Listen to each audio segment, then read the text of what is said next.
بسم الله الرحمن الرحيم.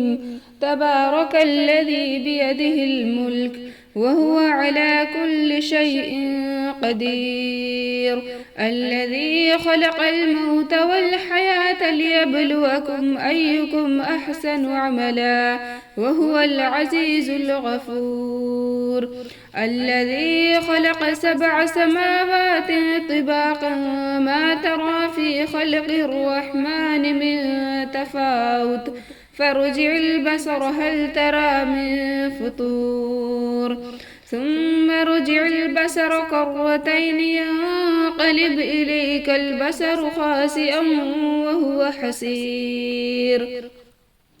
ولقد زينا السماء الدنيا بمصابيح وجعلناها رجوما للشياطين وأعتدنا لهم عذاب السعير.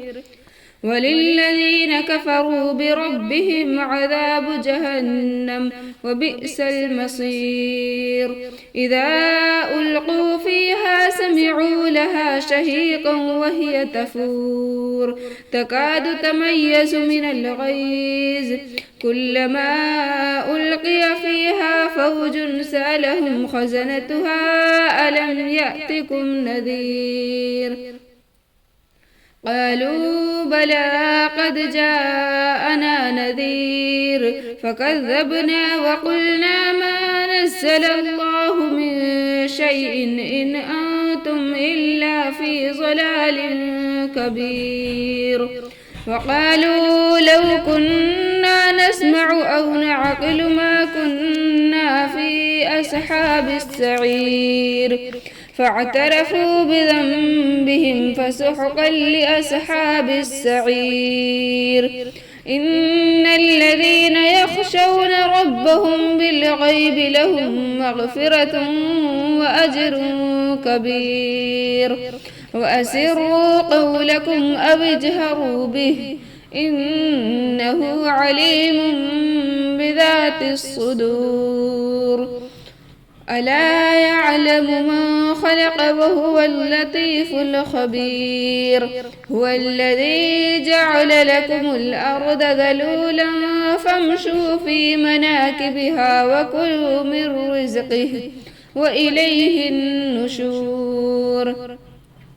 أأمنتم من في السماء أن يخسف بكم الأرض فإذا هي تمور أم أمنتم من في السماء أن يرسل عليكم حاسبا فستعلمون كيف نذير.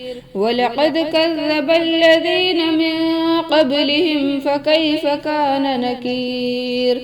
أولم يروا إلى الطير فوقهم صافات ويقبضن ما يمسكهن إلا الرحمن إنه بكل شيء بصير.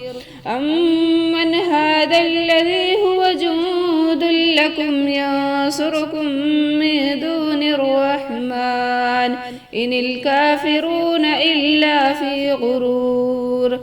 أمن هذا الذي يرزقكم إن أمسك رزقه بل لجوا في عتو ونفور.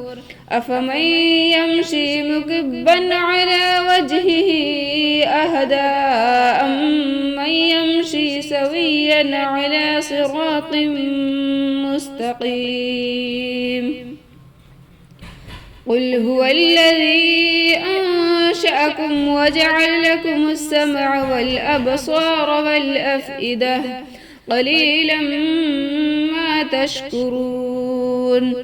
قل هو الذي ذرأكم في الأرض وإليه تحشرون. ويقولون متى هذا الوعد إن كنتم صادقين. قل إنما العلم عند الله وإنما أنا نذير مبين. فلما رأوه زلفة وسيئت وجوه الذين كفروا وقيل هذا الذي كنتم به تدعون قل أرأيتم إن أهلكني الله ومن معي أو رحمنا فمن يجير الكافرين من عذاب أليم قل هو الرحمن آمنا به وعليه توكلنا فستعلمون من هو في ضلال مبين قل أرأيتم إن أصبح ماؤكم غورا فمن يأتيكم بماء